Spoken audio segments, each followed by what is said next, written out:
Hey everyone, and welcome to a brand new video. Tonight we have 10 stories, roughly 2 hours worth as per usual. I hope you all enjoy them. If you do, please be sure to drop a like rating. Let's aim for 1200 likes. Subscribing if you're new is also very much appreciated, as I post content just like this as often as possible. Sharing with a friend or on Facebook is also very much appreciated. Really quick, for this video, I'm going to be using music in the background instead of rain. I've been using rain for over a year now. I want to say about a year and a half. I had a comment, I think it was my last video, where somebody said that it was a shame that so many narration channels have moved over to the ASMR style with like rain and fire crackling, and in some cases just nothing in the background. They made a request that I start using music again, so I figured maybe there's other people that feel the same way. I guess I knew that there were other channels doing that, but I didn't know that it was like a popular thing, because I don't personally listen to narration channels. I just enjoy reading the stories for all of you, so just let me know. In the future, would you want music or rain, or maybe both together, or one video with rain, one with music, and just kind of alternating it. Yeah, anyway, just let me know. Enjoy the video, and as always, I hope you all have a great night.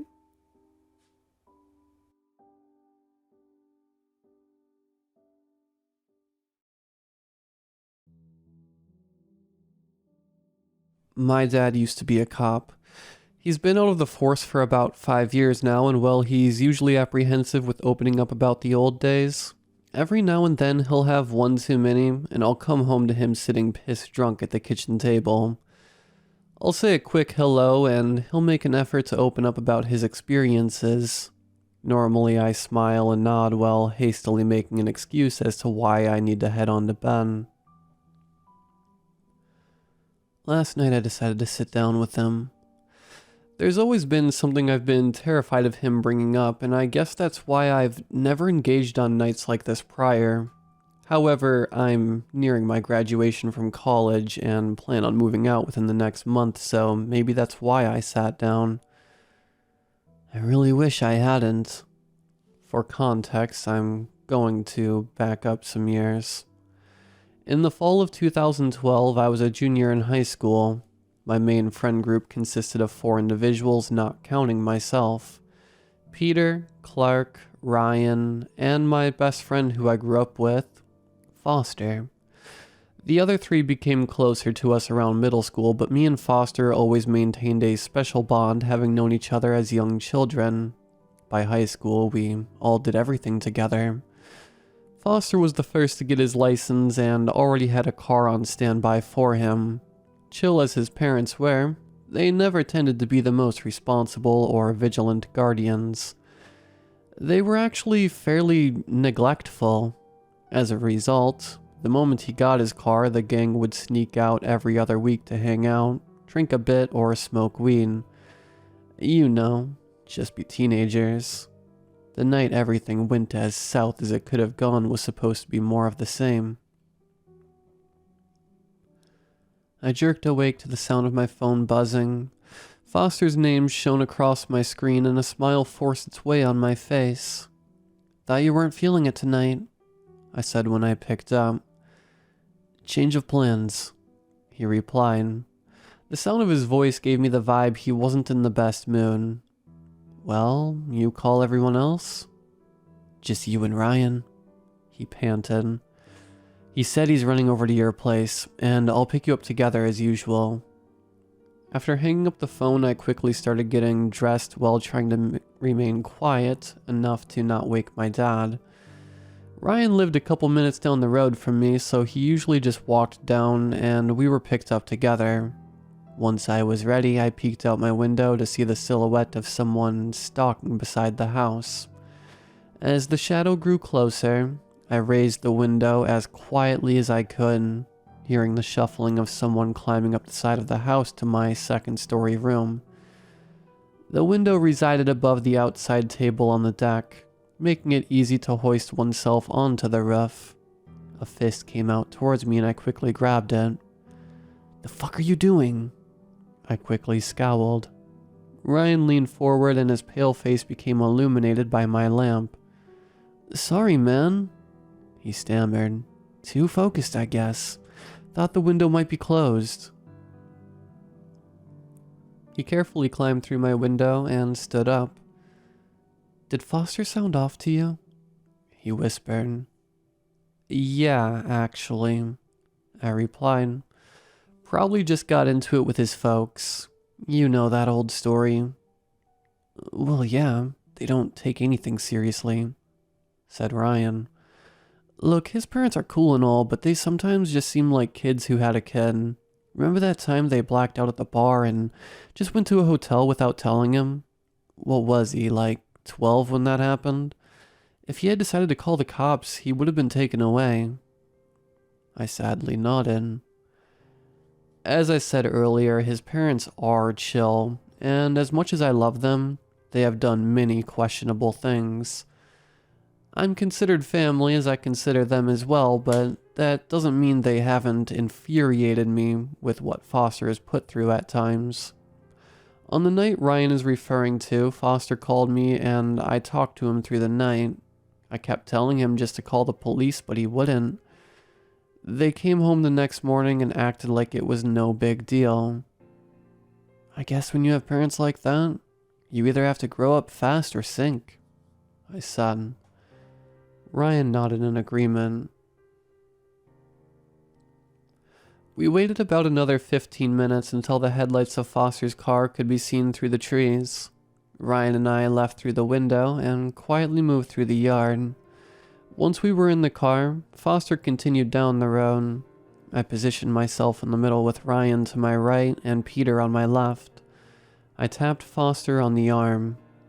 How we feeling tonight, buddy? I heard him quietly mumble something, but I couldn't make it out. Clark in the passenger seat turned to me a bit with his lips pursed and shrugged. I leaned to Peter and whispered, Has Foster told you what's wrong? Something about his parents, he replied quietly. When he called me, I could hear his mom saying something as he hung up, like, really quick. I don't know what she said, but she didn't sound very happy. I'm sure he'll tell us at the spot. The spot we hung out at was a clearing about 2 miles down the road from my house. We always drove up about 500 feet from the tree line and left the headlights on to see. With the radio quietly buzzing, we made our way there as no real conversation started. After parking, we all got out, and Peter was the first to speak. So, did anyone bring weed? Not gonna need it, said Foster as he popped the trunk.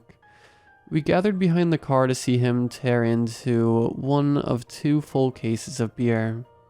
Jesus, Foster, I said. I usually don't understand how your parents don't notice you taking a few beers from the fridge, but they'll definitely notice this. Oh, that's not all, Austin, he replied, and then promptly grabbed a 5th of vodka from a paper bag. And FYI, I didn't take this from the house. I actually got it from the liquor store.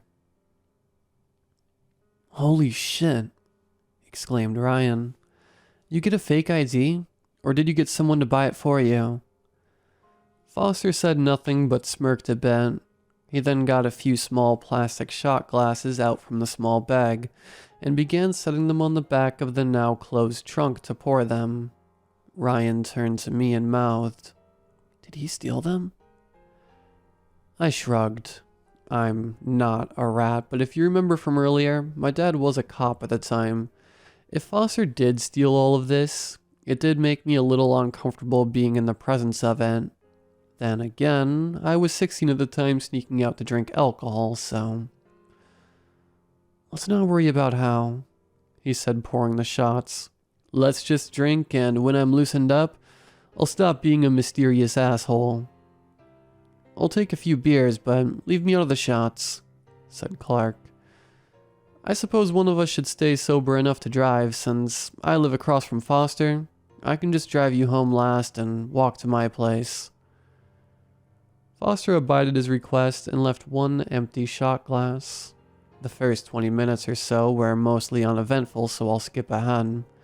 Halfway through my second beer and with 2 shots of vodka in me, I was feeling pretty good. Foster had a Spotify playlist shuffling from his car as he laid on the hood looking up. I walked over and leaned on the hood next to him. "So," I said, "what's going on, man?" He sighed and leaned up. "Well, remember earlier when we were talking and I had told you I wasn't in the mood to go out?" He said, lowering the music volume. I nodded. Everyone started to come closer to listen, but Ryan continued walking out of the light to the right of the car. "Gotta piss. Promise I'm listening," he said drunkenly. Foster chuckled a bit, which seemed like he was feeling at least a little bit better. "Well, I told Mom that I wasn't gonna be home until about midnight because I was hanging out at your place," which was obviously a lie. I was going to the campgrounds to hang out with Jessica. "Heyo?" said Peter, taking a huge swig of beer. "That's my boy." He reached a fist out to Foster, who only gave him an annoyed look. "We left early because she got a call about her grandmother. She's in the hospital." "Okie doke," Peter said awkwardly and resumed sipping his drink. "So obviously I got home much earlier than expected," Foster continued. "When I got there, I heard some commotion coming from my room. I whipped the door open, only to find Mom riding some dude on my bed." I was mid-sip when he said this and nearly spit my beer all over me. "What the fuck? On your bed?" Ryan shouted from the shadows. "How long does it take you to piss?" yelled Clark to the direction his voice came from. I can hear you guys talking, and I got a nervous bladder." "Wait, stop," I said, wiping my mouth, cutting off Ryan. "You caught your mom cheating on your dad. Did you tell him?" Foster sighed. "Didn't have to." He took a sip of his beer. He was sitting in a chair, butt-ass naked, watching them. I got off the car and walked away for a sec to collect my thoughts. "Damn," muttered Peter. I don't even know what to say." In the silence, the song changed. "Don't Forget Me" by Red Hot Chili Peppers began playing. This would be the last song played that night. Clark shook his head in disbelief. "So, what happened next?" "Naturally, I wanted to fight everyone," he said. "But I didn't really want to touch a naked guy, let alone my naked parents. So I just stormed to the back porch and sat down. About 10 minutes later, Mom came out in a robe. You believe that? In a robe. Still didn't have the decency to get fully dressed. She apologized over and over again, but I couldn't even look at her. Then Dad came out." "In a robe?" interrupted Peter. "No, worse. Just basketball shorts and nothing else. Sick fuck was still kinda... He chugged the rest of the beer and threw it beside the car. "So, they finally confessed that they had been doing an open relationship for about the past year, but that's not all. Apparently, even though they never had one-on-one sex with other people, they had been in orgies before. Who tells their son this? I also asked if that's why they never came home that one night when I was 12, when they stayed at that hotel without calling, and of course that's exactly why. They could have just lied and said no, but of course that was why." He was getting more frustrated and I could see tears welling up in his eyes. "Why my parents, huh? If people want to do that, whatever, but why my parents? Hell, why on my bed? Some sick fucking fetish." I barely spoke to them after. I just left. I just can't be... Why my parents? We all froze. It took a minute to realize what had happened. A voice came from the woods mocking what Foster was saying. It was raspy, barely above a whisper, but still loud enough to be heard over the music, which was already at a fairly low volume. We all looked in front of us towards the tree line, but couldn't really see. barely spoke. Oh shit, said Clark, who was the closest to the front. He backed up, not taking his eyes off of where the voice came from. Did anyone else see that? See what? I said. Something moved, just beyond the headlights, he replied. I strained my eyes, but still couldn't see what he was talking about. After a moment, Foster began chuckling. I'm gonna kill him, he said, sliding off of the car. It's Ryan trying to mess with us. I don't know, man, said Peter. That really didn't sound like him. Trust me, it's him. Gonna teach that fucker that there's a time and a place for this stuff. Foster angrily stomped forward and disappeared into the darkness. I could hear him pushing branches out of the way. Clark turned to me and Peter. That was not Ryan, he reiterated. I turned to where Ryan had gone to pee. Hey, Ryan, I said. You still out there, buddy? Nothing but silence came back to me. Turning back to them, we each just stared at one another. Then some shuffling came from where I spoke to. I backed up, becoming closer to Clark and Peter. The sounds grew closer as my heart pounded, not knowing what I was about to see. After a few moments, Ryan appeared looking at his phone. Sorry, after I pissed, I got to reading something on my phone and sorta zoned out. Why are y'all looking at me like that? We were all standing close together, staring at him in silence. He looked at the hood of the car and then back to us. Where's Foster? I turned to where Foster had walked off.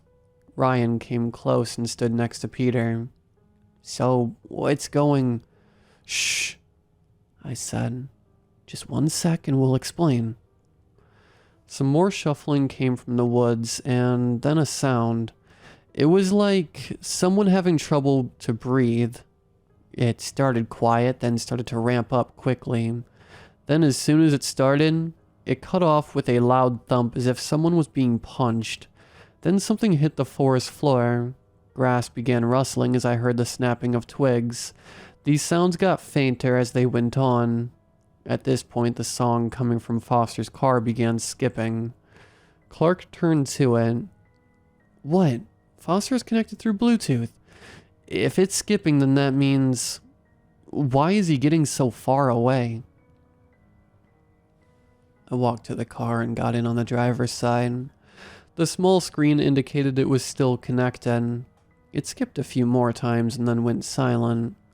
I cranked the volume all the way up to see if I could hear anything, but then the screen showed no Bluetooth connected. I raised up out of the car, leaving the door open, and walked back to them. His phone disconnected. I'm gonna go look for him.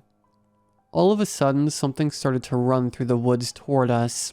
The three of us backed up to the car as what sounded like large feet pounded against the ground grew closer. My heart rate skyrocketed once more as a loud whoosh shot from the trees in a gust of wind that nearly knocked us over. A few branches broke and fell to the ground. What the hell? Shouted Ryan. What the hell happened while I was... The music from the car came blasting back at full volume, making us scream and clutch our ears. I quickly ran to the open door and reached in to turn the music, but as soon as I did, something from above fell on the hood of the car with a loud bang. The airbag shot out and I fell backwards as the other three began to scream. The airbag barely caught the side of my head, but it was enough to leave me briefly disoriented. The next few seconds seemed like forever. I looked down and rubbed broken glass off of myself. My legs felt too weak to stand, so I painstakingly crawled around the door and put my hand on the car to prop myself up. My fingers touched something, so I shuffled my hand forward and was met with the palm of a human hand. I yelped and fell back once more. While laying there, Clark could be seen sitting up from where he presumably had fallen. He looked to the car in utter shock and, with hands shaking, raised one in gesture to the hood. It's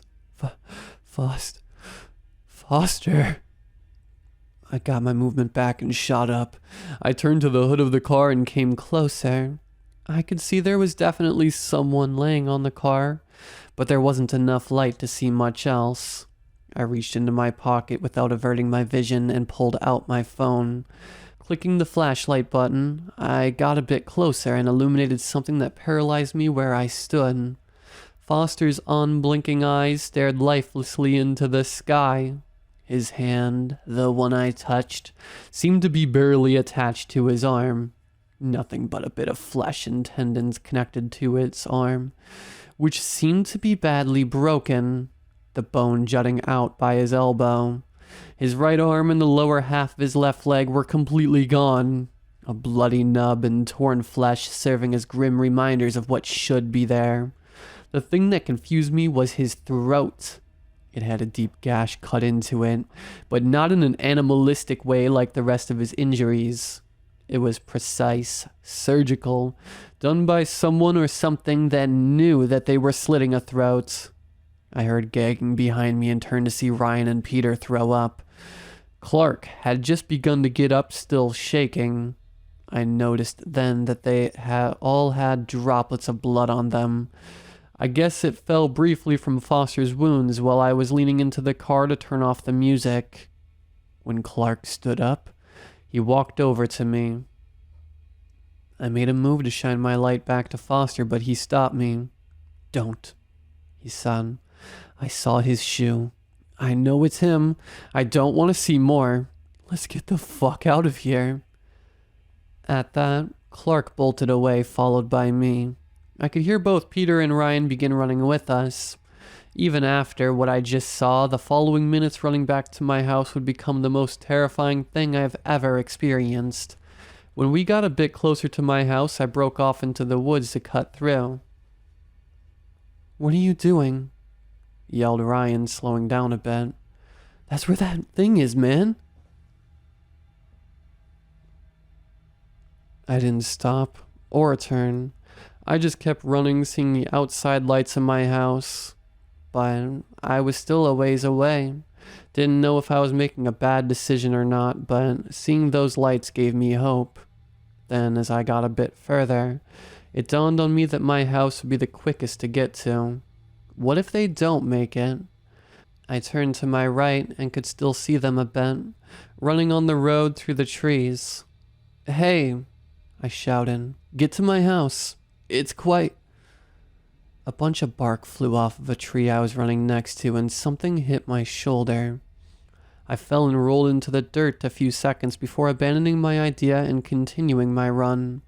I could see the silhouette of trees now through the moonlight and through some of the light from my house. Started to weave through them instead of just running forward. I heard movement to my left and could feel something growing close. Without thinking, I just dove and rolled to the ground. I felt something fly past me as I stood up and continued running. Finally, I burst through the tree line leading to my house. As I ran, I heard more branches behind me break. Whatever was chasing me was getting closer. I threw myself up the stairs to the deck, and the moment I jumped up onto the table, I tried to raise the window to my room. I didn't get up high enough and hit my head on the bottom of the window. I nearly fell back, but was able to catch myself on the bottom of the frame. I frantically pulled myself through, but as I tumbled into my room, I got my foot caught on my curtain and yanked it down as I fell. I quickly stood up and slammed my window shut. I held myself on the wall for a moment and breathed quickly, trying to catch my breath. After a couple moments, I heard Dad stomping to my room. I quickly jumped into my bed and threw my cover over my shoulder, promptly shutting my eyes. I heard my door jerk open, and then silence. I still had my eyes closed, expecting Dad to either try to wake me up or just leave, but neither happened. I heard nothing but could still feel his presence in my doorway. After a few moments of silence, I slowly began to open my eyes to view through my eyelashes. I could just barely see Dad standing in the doorway, but it seemed the moonlight was casted too far from me to give him a clear view of my face. I opened my eyes more and saw Dad slowly raise his hand. He moved it back and forth slowly and then stopped. I'm not really sure how long the next little bit was. All I know is that Dad stood and watched me in bed for way too long. I finally closed my eyes and tried to sleep, but I still couldn't until I heard the door close and felt I was alone. The next morning didn't feel real. I sent a message out to everyone to see if they got home, and eventually, they all replied, which was a huge relief to me. Dad ended up leaving after a call. I know what it was, but didn't say anything. Over the course of the next week, this is what I learned. Foster was found by a hunter around 7 a.m. Once police were on the scene, the entire area was roped off. The alcohol in the car was traced back to the liquor store down the road from Foster's. Apparently, he stole it by breaking the window to the basement storage. I put on about as good of a performance as one can when Dad told me. I was devastated I lost Foster, but didn't want Dad knowing I was there. Now that it was over, the pain of losing my oldest friend hit me like a truck. The police, however, tweaked the story a bit as to not cause a commotion in our town by declaring it a bear attack and not publicizing all of Foster's wounds. I assume the hunter was paid off to not say what he looked like when he was found. When we all returned to school, our dynamic immediately seemed off between the four of us. We had this huge secret we couldn't tell, and felt unsure if anyone would even believe us anyway. For a bit, I thought at least one of us would be brought in for questioning, but no one ever was. In addition, I have a crippling fear of the woods now. I think the police investigated another supposed attack done by whatever had been there with us that night, because Dad made it a rule to not go in the woods alone, but that didn't matter. I hadn't been in there alone or with anyone else since. It never was much of an issue before, but I replaced my torn curtain immediately the next day, as staring out into the trees was paralyzing to me now. Clark, Ryan, and Peter are still close to me to this day, but ever since Foster died, we've never been quite the same. I have never even openly talked about it since. Until last night. I sat across from Dad with a knot in my chest, waiting to see what he had to say. He gripped a beer bottle in front of him on the table, staring absent-mindedly at the tip. After a moment, he stood, walked over to the fridge and grabbed 2 more beers while throwing the empty one away.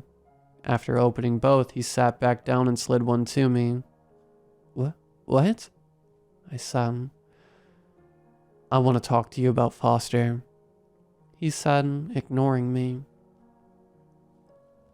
He took a gulp of his beer and continued. Just so you know, I'm well aware you guys snuck out from time to time. I figured as long as you got to school and didn't do anything dangerous, what's the harm? I knew you were a good kid. I thought if I came down too hard, you would just sneak out twice as much and do more dangerous things. You never got hurt and always did well in school, and I thought it might be good for you to have a bit of that freedom. So you don't go too crazy when you have all of it. Yeah, I knew you snuck out. I also know you were with Foster the night he died. My heart skipped a beat. I reached out and took a sip of my beer. How do you know? I mean, that I was with Foster. He didn't reply immediately. He stared at me with this sad look on his face for a moment before taking another drink and continuing. I heard a loud crash in your room. I figured you had just gotten home from doing whatever, but then I heard something else. His voice broke a bit at the end. It sounded like something on the roof, but the sound itself seemed to be coming from the side of the house, not on top. I ran to your room, and when I burst open the door, I saw it. You're lying, I said. That thing wasn't in the room with me. There's no way. You're correct, he said, exasperated. It wasn't in your room. It was hanging onto the house looking in through the window. I didn't really know how to react to this new information. My mouth slowly hung open as I waited for him to continue. All I saw was the silhouette of what I thought was a man, but then I noticed it had these rounded things behind it. It then dawned on me those were wings. The worst part was its eyes, these huge bright yellow eyes. It stared at me and I just remembered not being able to move. I didn't know what to do, if I should wake you or not. It felt like an eternity, not even sure if I blinked. Then its wings slowly moved out and it backed away from the window, just floating there. It lowered its arms and straightened its legs a bit more. I was confused at first, but then I realized it was copying me. His voice broke again. He reached out and took another gulp of his beer. Then, when he sat it down, he wiped his eyes, which caused me to notice he was tearing up a bit. It wasn't making any noise, he said. Somehow, it let go of the wall and just floated back without actually flying, and just made no noise. I raised my hand up, and it did the same. I moved it back and forth. It did the same. I finished. I took a large swig of my beer. I was awake, I whispered. I never knew why you stood there for so long, and now I wish I still didn't. I'm not done, Austin. I looked up at him. He was staring at me with a determined look. He seemed less drunk than when I got here, as if talking about this is sobering him up a little. I didn't leave your room until I saw it fly away. When I left later that morning, I got some trail cameras and put them up around the property. I only watched them once. That was all I needed. I leaned forward in my chair.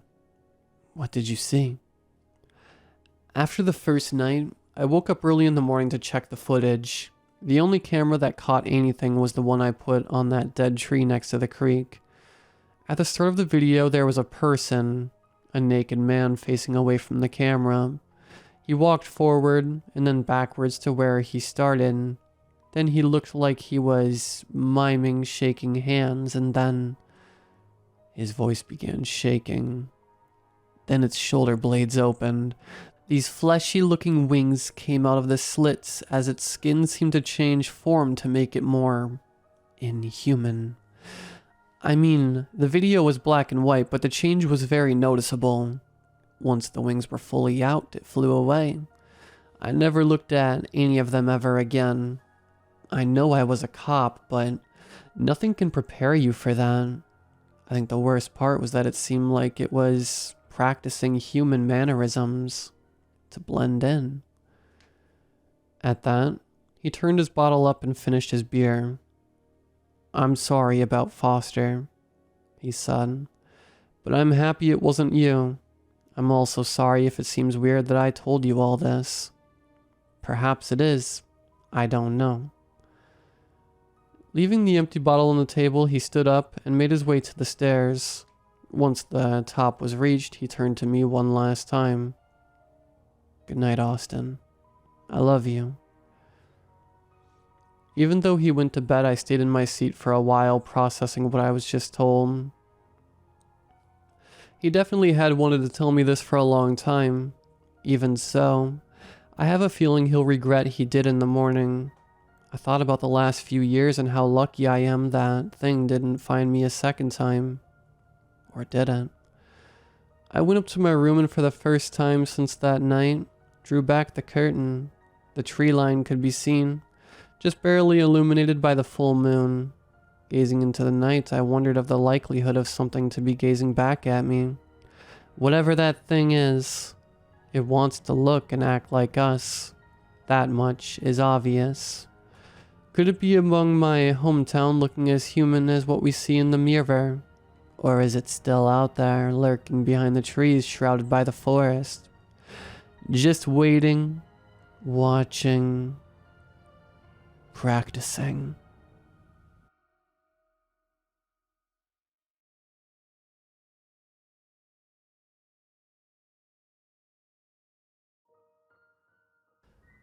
I saw the first of my house's mini tumors about 2 days ago. I woke up at the normal time, 6:30 sharp, and roused myself from my bed. As soon as I put my foot down on the carpeted floor, I noticed the ground was raised slightly. The bump was as small to be nearly imperceptible. I shifted my foot around, turned it, and it confirmed that there was, in fact, a small bit of floor higher than the rest. I didn't think much of it. What would you have done? Maybe it was water damage. I always kept a water bottle on my nightstand, and I could have spilled a little without noticing. I tested this theory by taking my trusty bottle and pretending to take a swig from it. As I reached the bottle to my mouth, I kept careful track of which spots on the floor my hand passed over. If it was, at any point, above the bump, then it could have spilled a few drops and caused the damage. But no. The lump was a good 2 feet away from where my arms came over the floor. Weird, I thought. It must have been, well, what was it? It was best to not worry about such a small thing. I heaved the rest of my body out of bed and prepared myself for yet another day. When I came home from work, I wasn't in the mood for any nonsense. I just wanted to relax and enjoy my night. I stuck my key into my front door's lock and turned it as the mechanism made a satisfying click. I turned the handle, pushed on the door, and the door didn't move. I shoved forward again, jimmied the key around the lock, but nothing seemed to work. After a minute or so of shoving and jimmying, I decided to just give up and use my back door. Once I got in, I might be able to see what was stopping the front door from opening. I turned the key in the back door. Again, a click. I pushed the door open, and it swung forward with no issue. And then I saw it.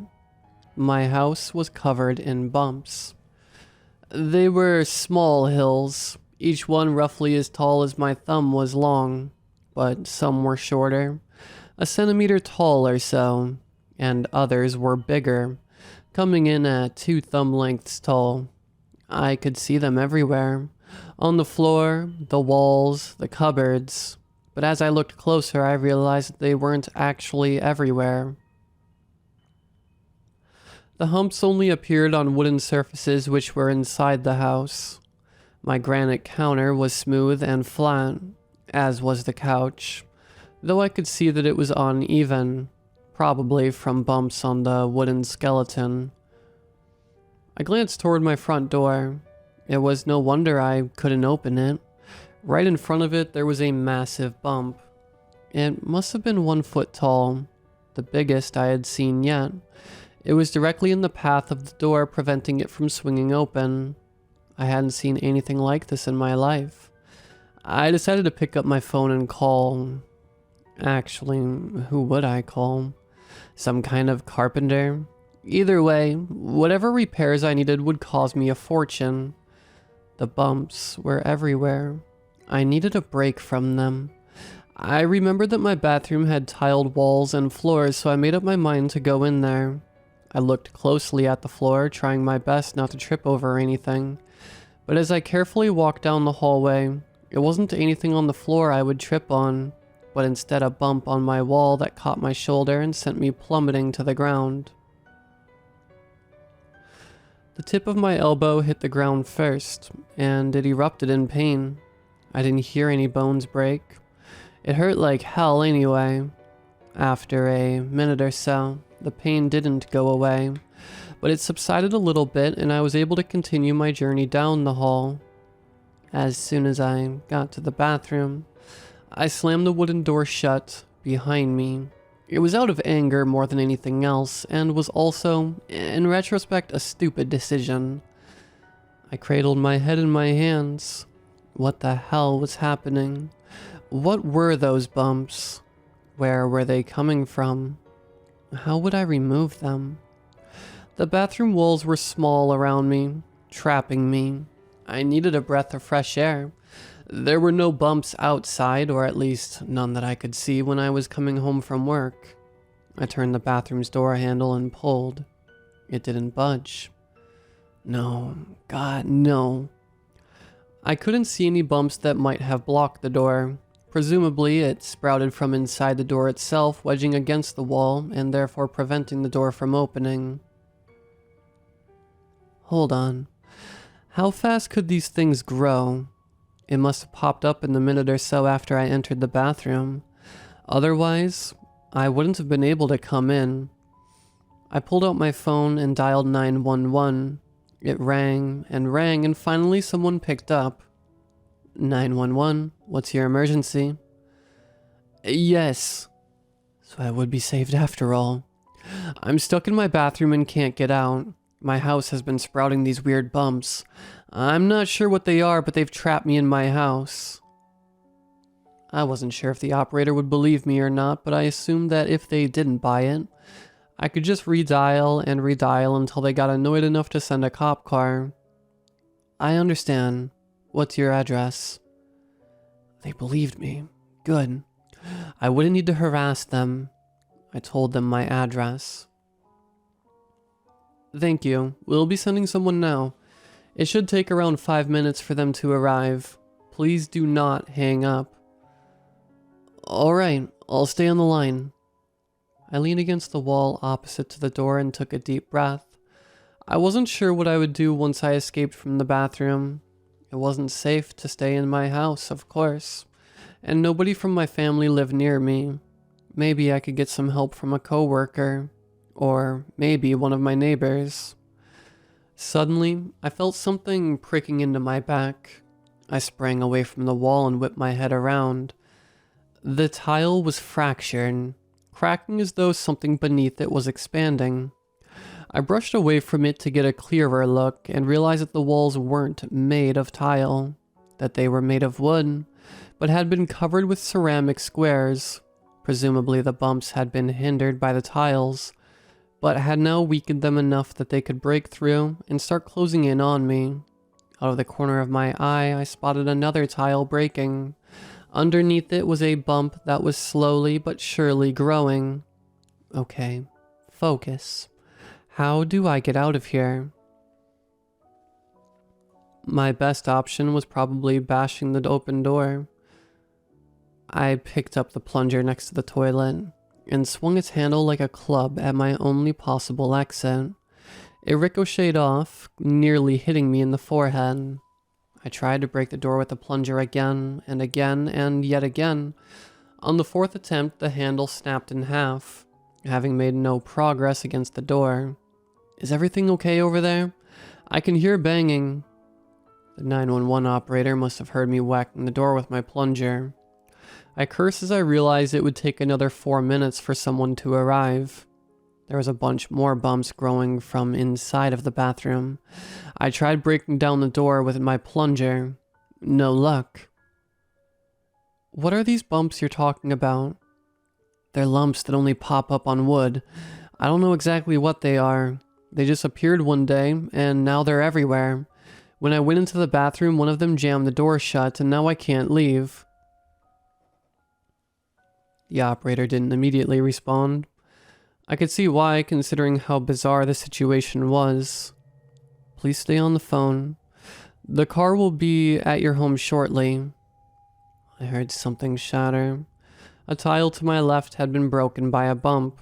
It grew aggressively, becoming larger with every heartbeat. There were more tiles breaking everywhere I looked. Well, fuck, I thought. This was it. If they kept growing, they would crush every bone in my body.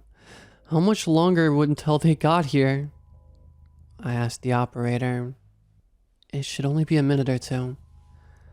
One of the bumps sprouted beneath my left foot, throwing me off balance. As I toppled to the floor, I caught a glance of the ceiling. It was closing in too. I only had a small area in the bathroom near the toilet to stand in. The ceiling bumps kept growing until they reached my scalp. I crouched down a little bit, and then a little more as the gap between the ceiling and floor shrank. Eventually, I had to get on all fours.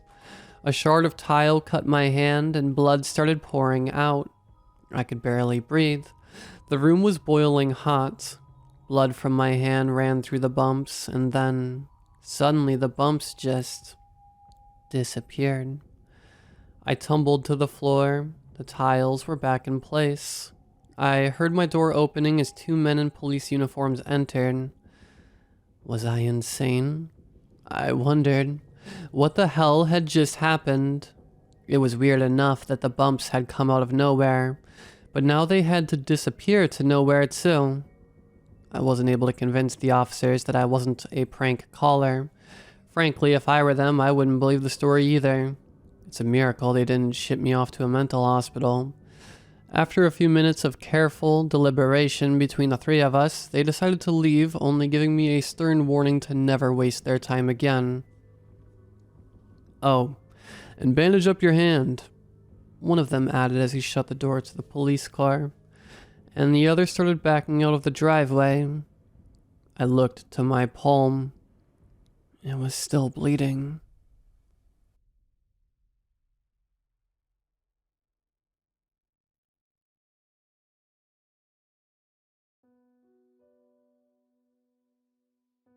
What the hell is with people in following urban legends? Or just legends in general? Kids trying to summon Bloody Mary, looking for Slender Man, or hell, even playing with a Ouija board. Like, I'm sorry, but do you want to die? I get that most of these are made up, but you never know if there's some underlying truth to it all. I learned the hard way not to mess with urban legends, and it wasn't even by choice. Let me explain. There's a Navajo legend, or so they call it, that is often told in our town. The story goes that a man-like creature patrols the woods nearby. The man wears a coyote skull over his head as well as a furred cloak and cape. He's known as the Woodland Trickster. The Woodland Trickster does almost exactly what the name entails. He tricks hunters, adventurers, or anyone that passes by the woods. If anyone tries to pull their own sorts of trickery, the trickster will attack. At least, that's how the story goes. And one day, I witnessed the horror of the trickster in action. It all started a small, innocent prank. Our town celebrates the Woodland Trickster as a weird holiday.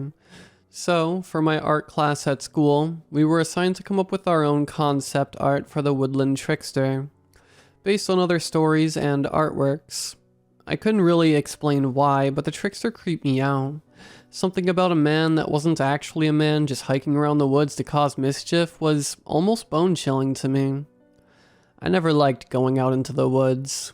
Too many scary stories by the campfire, I guess. One of my classmates, and local bully, Brian, noticed my fear as our teacher, Mr. Anthony, was showing us pictures and documentary-made videos on the legend of the trickster. He pointed at me and cackled out loud. "Guys, look at Shane. He's about to piss himself," the asshole called out.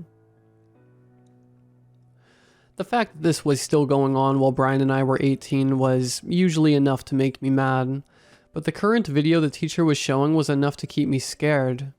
It was a video of a group of actors, showing how to summon the Woodland Trickster. The people on the video chanted. I was so scared I didn't even notice that Brian had left his seat.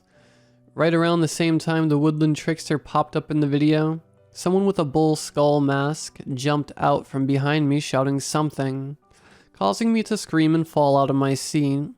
The other kids laughed as Mr. Anthony turned the lights on.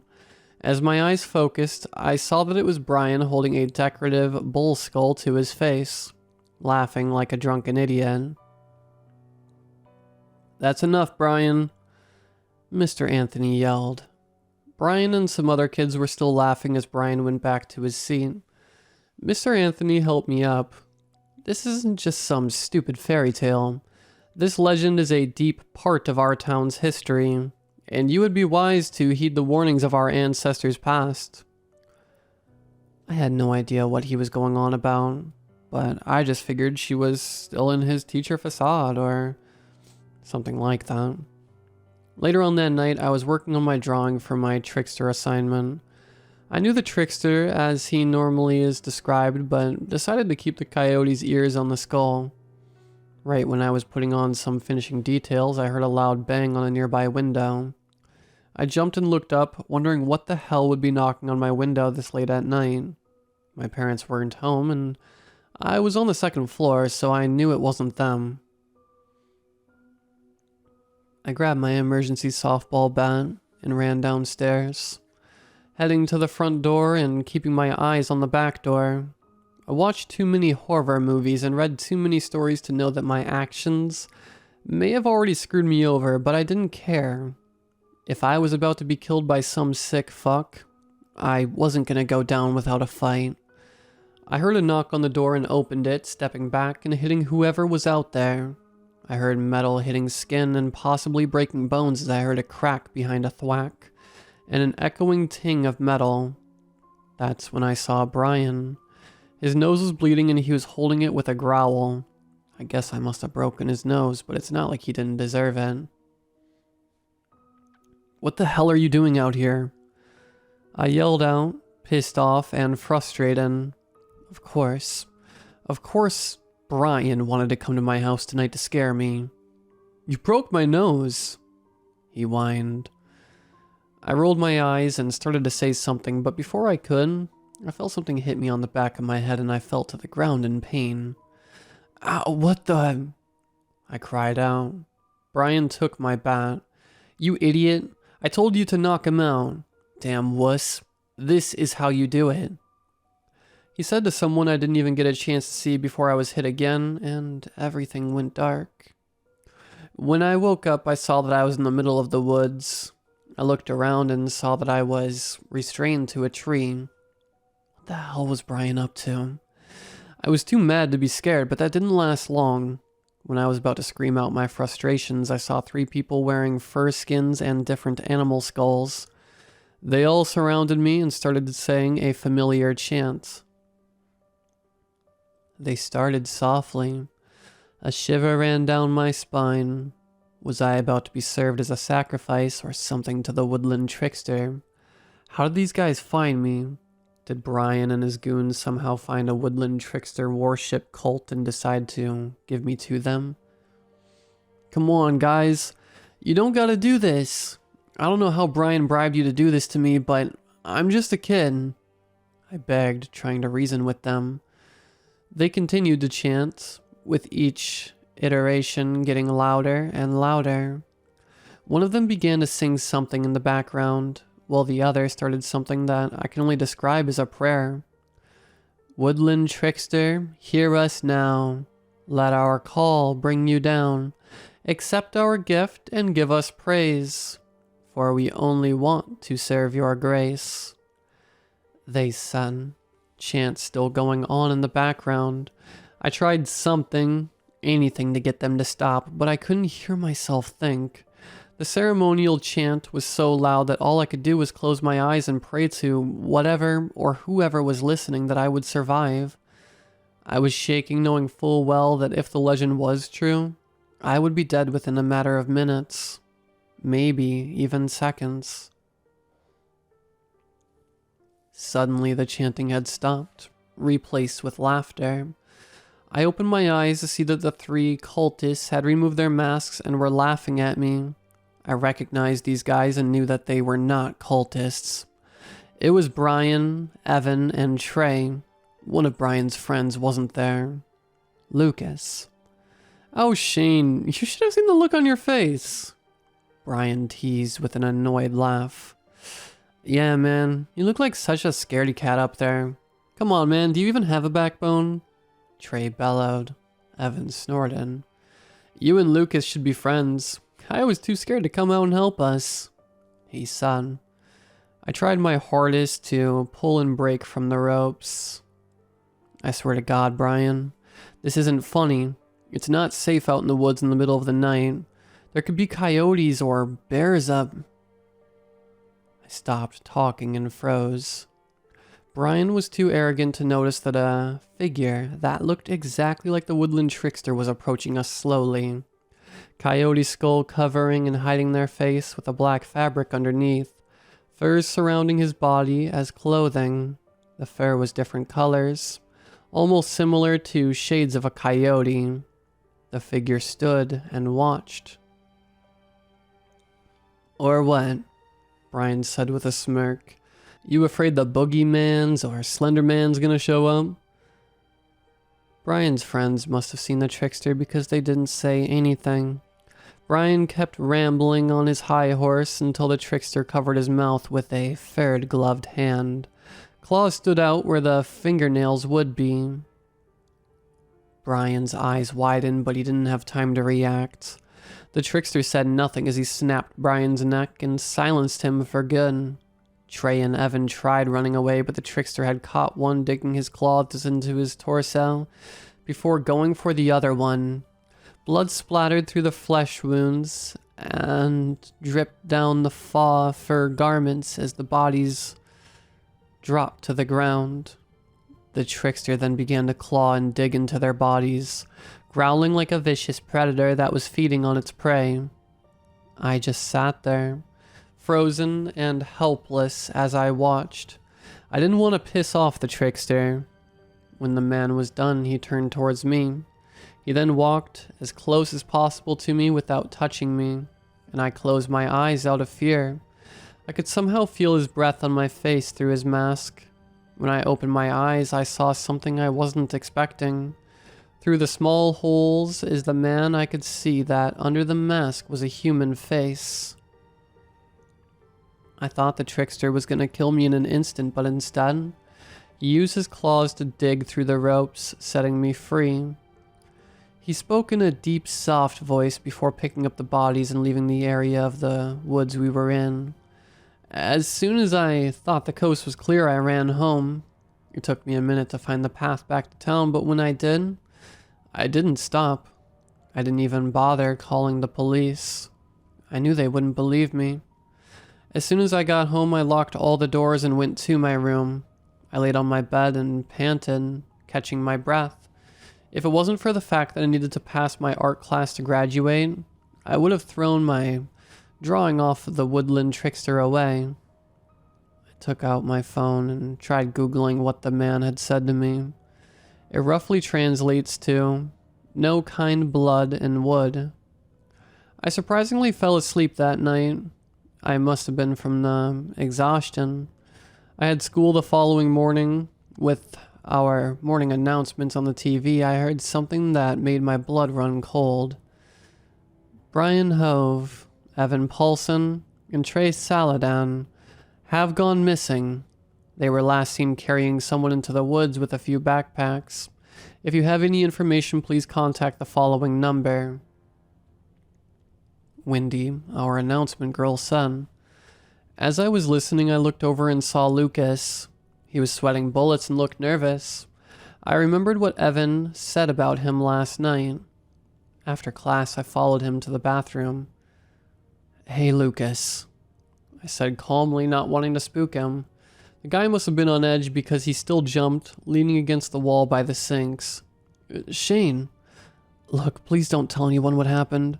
I promise I had nothing to do with it. It was all Brian's idea." Lucas pleaded. I sighed. "I'm not trying to get you in trouble. I just want to know what you know," I told him calmly. He relaxed, only slightly. After the whole prank in art class on Friday, Brian wanted to go even further. He said it was going to be an amazing video and was going to make us famous. I tried telling him that it was dangerous and stupid, but you know how Brian is. I raised a brow, slightly confused, but also intrigued. "Wait, I'm sorry. Brian wanted to turn it into a video? I didn't see a phone or anything." Lucas started to panic again. "You mean you didn't find the hidden camera? Oh, shit. If the cops find that video, we're so screwed. We're witnesses, man." He whined. I covered his mouth. "Will you shut up for 5 minutes?" I tried shushing him, helping him calm down. "Look, even if the cops find the video, we'll be fine. We didn't do anything to Brian or the others. It'll be fine." Lucas didn't talk to me for the rest of the day. When I got home, I decided to write this all out, wanting to get it off my chest since I couldn't tell anyone. My mom knocked on my door mid-writing. "Honey, there's something on the news about your school. Something about the missing boys," she said. "Oh no, wait, don't panic. This doesn't mean that the cops found the video." Oh, thanks for letting me know, Mom. I'll come watch. I said, not wanting to look guilty or anything. I left my room and sat on the couch, looking up at the TV. We have reports that police have found a video camera that was footage of what we believe to be the final moments of the missing students. Viewer discretion is advised. The anchorman said, causing me to nervously bounce my knee. The video began playing and both my parents looked at me, and then back at the TV but didn't say anything. The video played back exactly as I remembered it. The chanting, me begging for my life, the whole murders, and then finally me escaping. I was expecting the video to end there, but it kept going. A few minutes after I left, the Woodland Trickster walked back where he stood when he killed my classmates. Stupid kids. He mumbled before taking off the mask. When I saw who was under the mask, a chill ran down my spine and I almost threw up. The Woodland Trickster, the man who had killed my high school bully and let me go, was my art teacher, Mr. Anthony.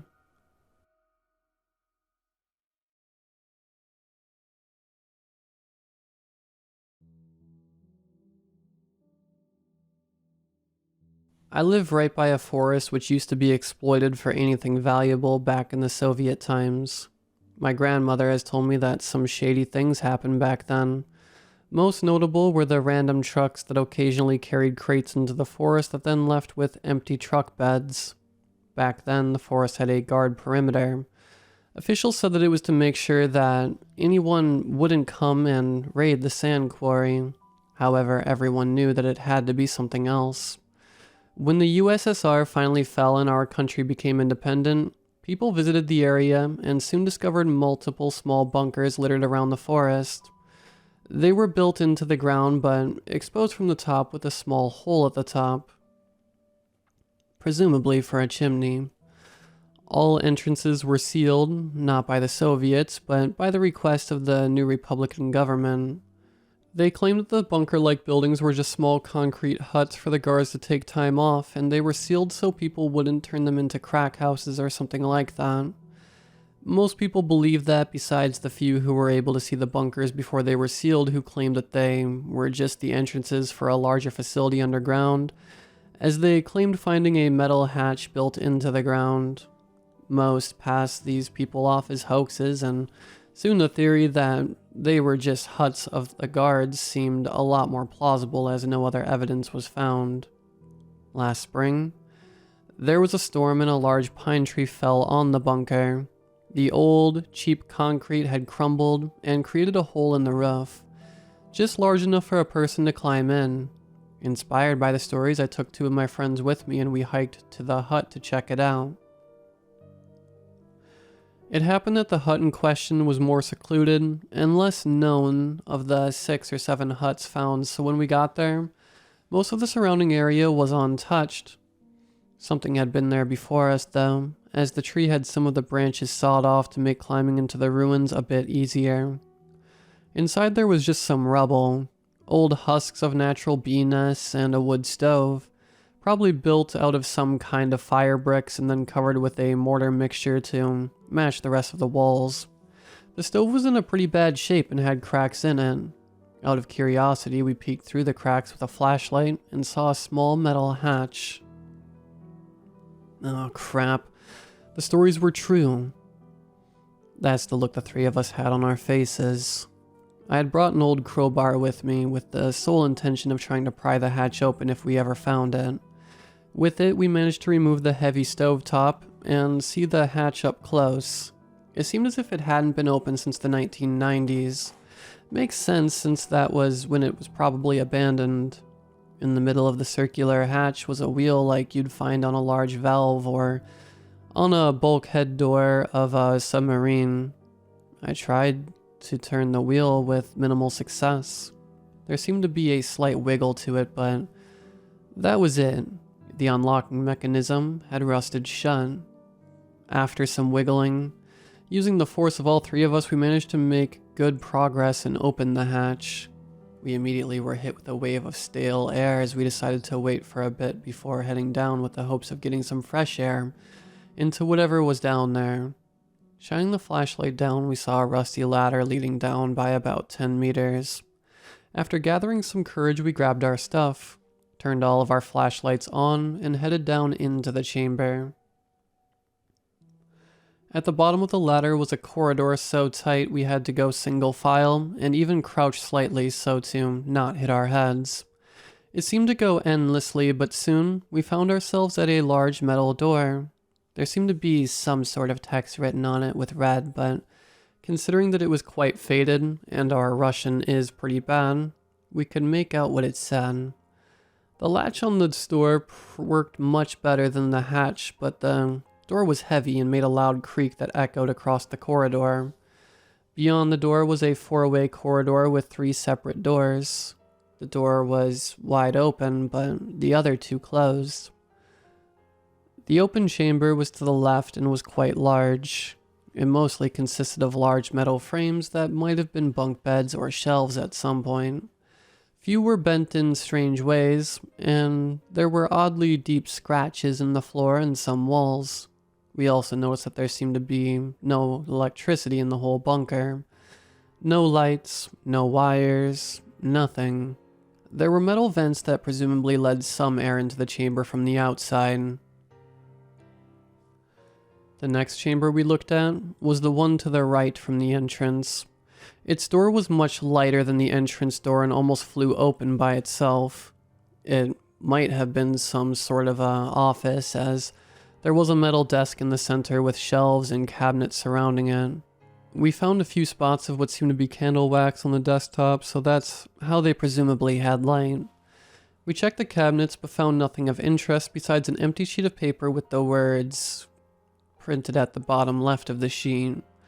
We understood the last 2 words, but the first one was unfamiliar. We quickly went back to the entrance and determined that the text on it simply read, meaning that there's at least 3 more of these bunkers, if not more. Then we heard what seemed to be knocking coming from the vent in the first chamber. We were spooked at first, but my friend was confident that it's just a bird who somehow got into the vent. We tried to open the final door. The door had a metal placard on it with engraved text saying the door wouldn't budge. No matter if we pushed or pulled, it just wouldn't open. It didn't seem to be a problem with the latch either, as it seemed to work without issue. We assumed that the door is sealed from the other side and that there's probably another entrance which was used after the door was sealed. I hit the door with frustration, which made a low tune womp sound. Then the knocking started again. Knock, knock, knock. I subconsciously knocked as well. Knock, knock. Then I got a response back. Knock, knock. We 3 looked at each other. Maybe it was a coincidence, or just a really smart bird, I asked. I knocked again, this time 5 times. I got 5 knocks back. We ran to the vent where we came from, and started shouting into it. Maybe someone had been stuck here, somehow surviving nearly 30 years underground. Shining the light into the vent didn't help. We couldn't see anything. One of us, closest to the vent, facing it, I heard him sniff something real quick, and then started to cough very loudly and seemingly endlessly. Then something moved in the vent. We saw its shadow in the beam of our flashlight. Loud rumblings from the vent, combined with the odd behavior of our friend, encouraged us to get the hell out of there. I was the last to leave the chamber. I closed the door behind me and quickly followed the others. As we were closing the entrance door, we heard a loud metal bang and then saw the door of the chamber fly across the corridor and into the office chamber. Just then we managed to close the heavy door and seal it shut.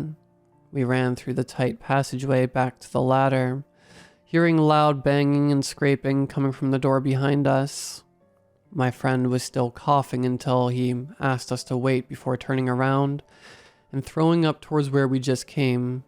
The smell made the rest of us feel sick, and we didn't want to see what that thing was that was chasing us as we got up the ladder, sealed the hatch, and threw the stovetop back on it before running back to my place. My friend was still feeling a bit sick, but he filled us in on what caused it. As he was peeking through the vent, he felt a smell similar to car exhaust fumes. He took a quick whiff of the scent, and then started coughing until he threw up and started to feel a bit better. Just to be sure, we went to the doctor the next day to see what it might have been.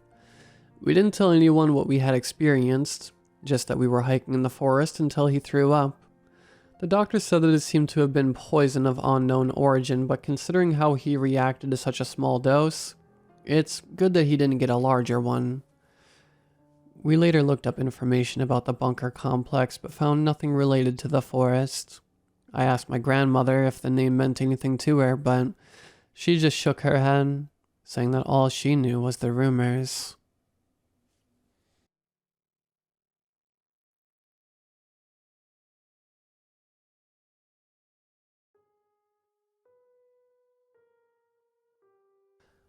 I'm a hiker. I have been my whole life. From frozen tundras to barren deserts, I've spent my free time in nature. If you hike, I'm sure you know about the little things you find. Some clothing, trash left by careless hikers, and occasionally a bag full of somewhat useful materials. However, sometimes you'll find something super rare, just as I have.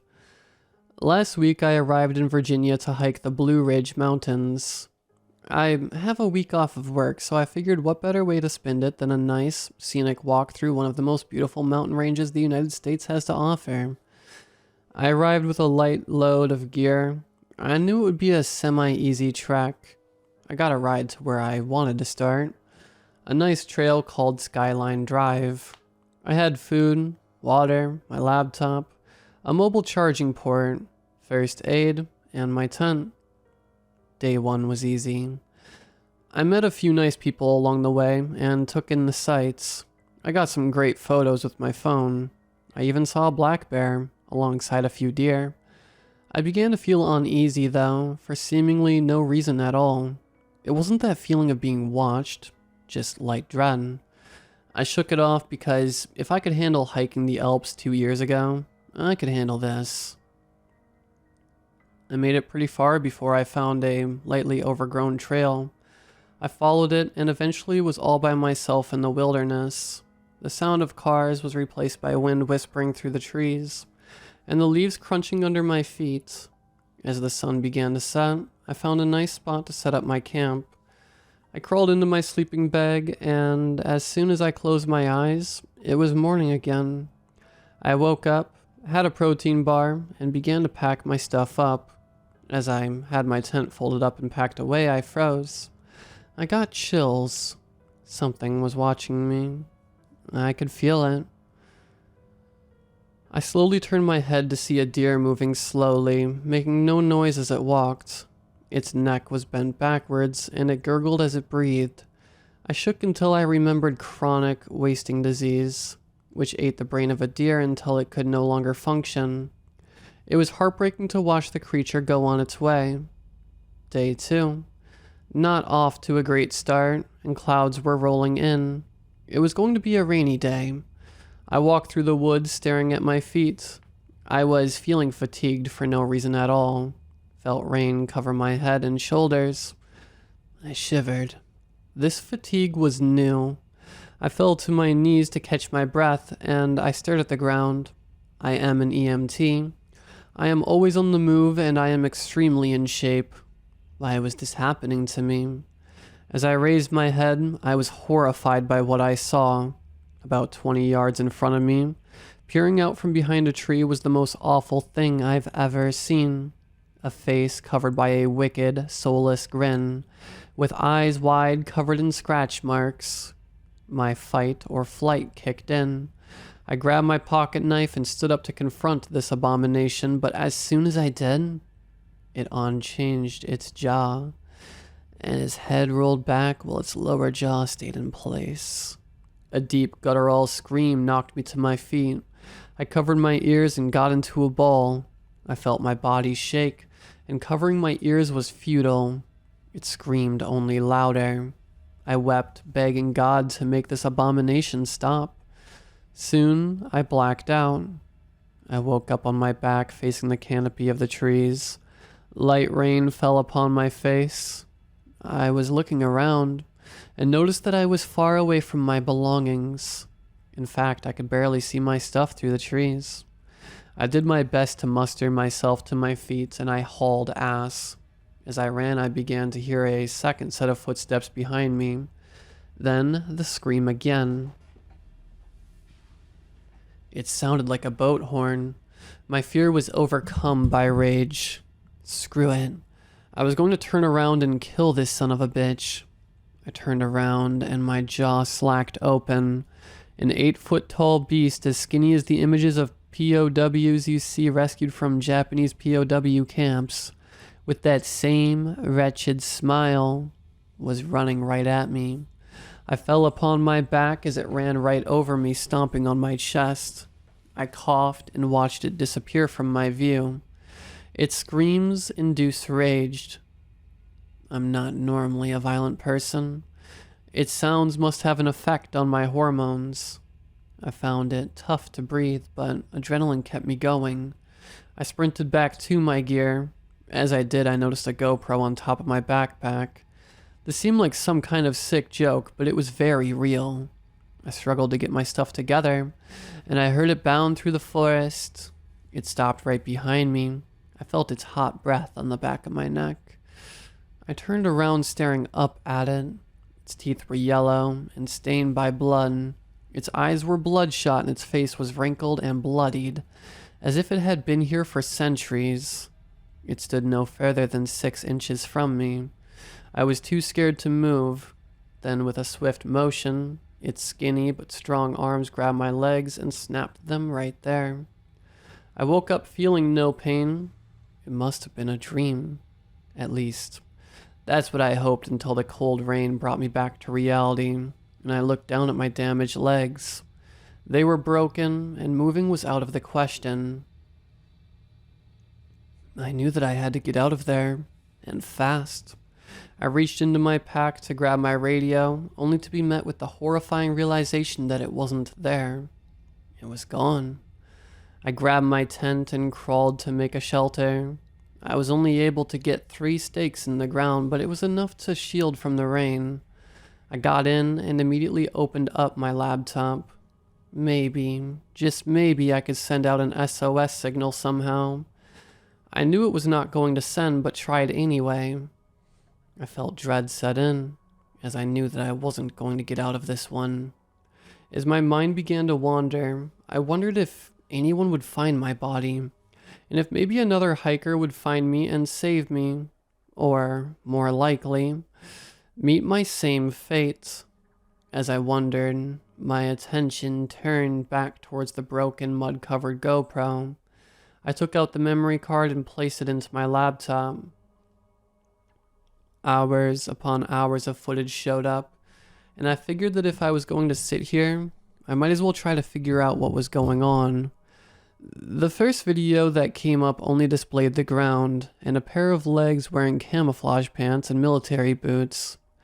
It rotated up to reveal a young man, probably 19, in his military gear.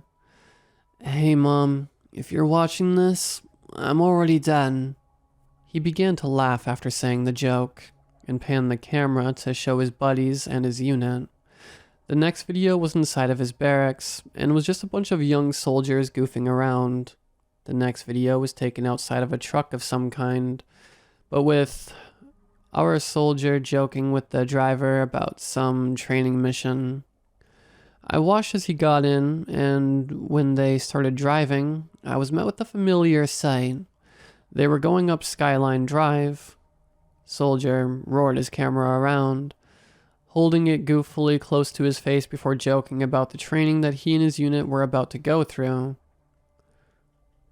Terrain navigation, reading maps and shit. Gotta love it. I was getting attached to these soldiers and what they were getting up to. So far, our soldier, Mac, and his buddies Rich and Puck were making the best out of their time in their training. I almost forgot about my grim situation. I kept watching to distract myself. My stomach dropped as I watched the group follow my exact same path. I am exactly where they stood just 3 days ago, according to the date on the recording.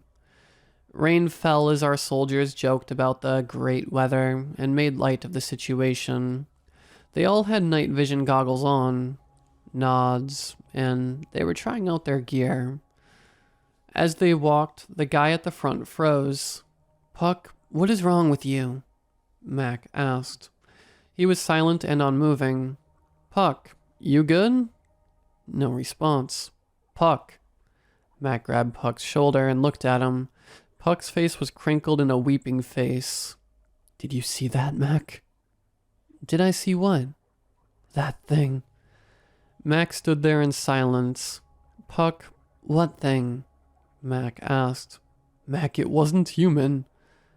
Mac grew frustrated. "Hey Rich, radio to the LT that Puck's checked out or seeing things." Rich licked his radio on, only to be met with static. "Man, it's not working." Mac tried his.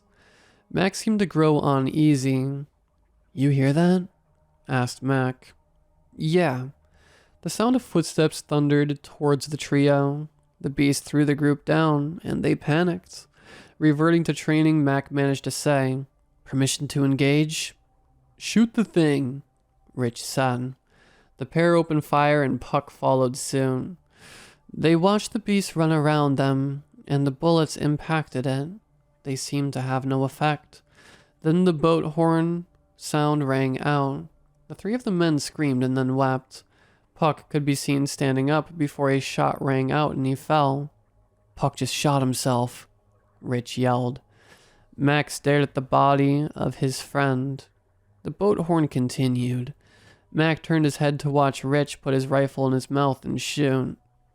Mac said nothing, just reached and grabbed his rifle, but the beast knocked it out of his hand. Mac stared up at the beast, which stared back. It opened its mouth and screamed. Mac wept and drew his pistol and fired into the beast. It has no effect, and it promptly flung him through the woods and through the air before coming to a stop miles away. His camera didn't move. The beast could be heard in the distance getting closer. The camera slowly panned up to reveal the grinning face. It was held so close. I slammed my laptop shut. I took a deep breath. I couldn't feel my legs. I still can't. I hear it running again. It's coming. I'm going to upload this in hopes that maybe it gets through. March 3rd, 2022.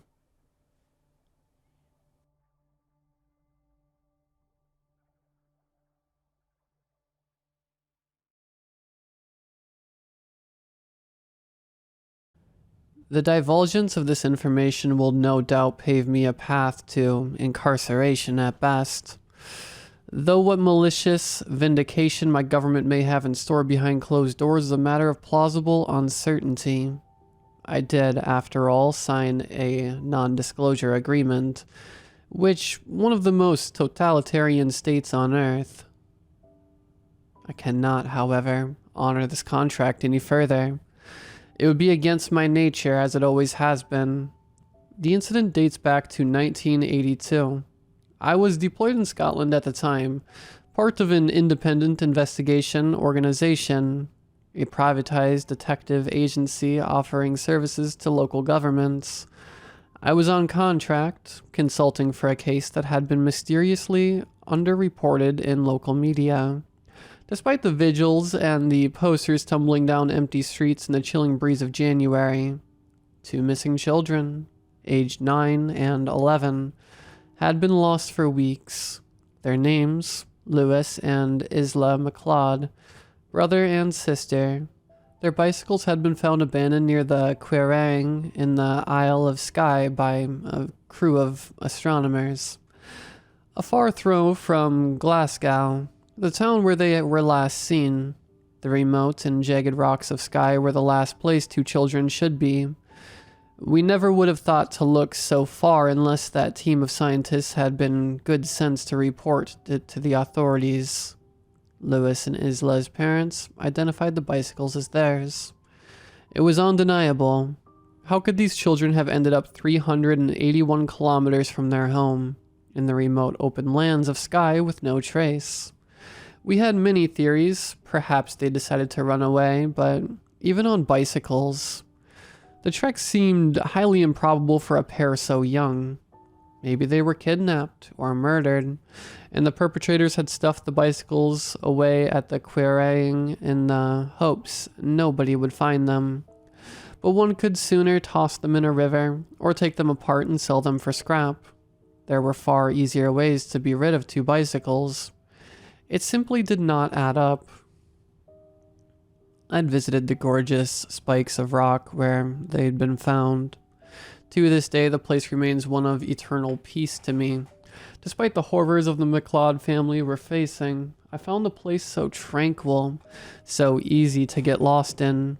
So many places to hide in shadow, lurking just beyond sight. Looking back, I wish I'd never visited. Wished I'd refused the contract to Scotland entirely.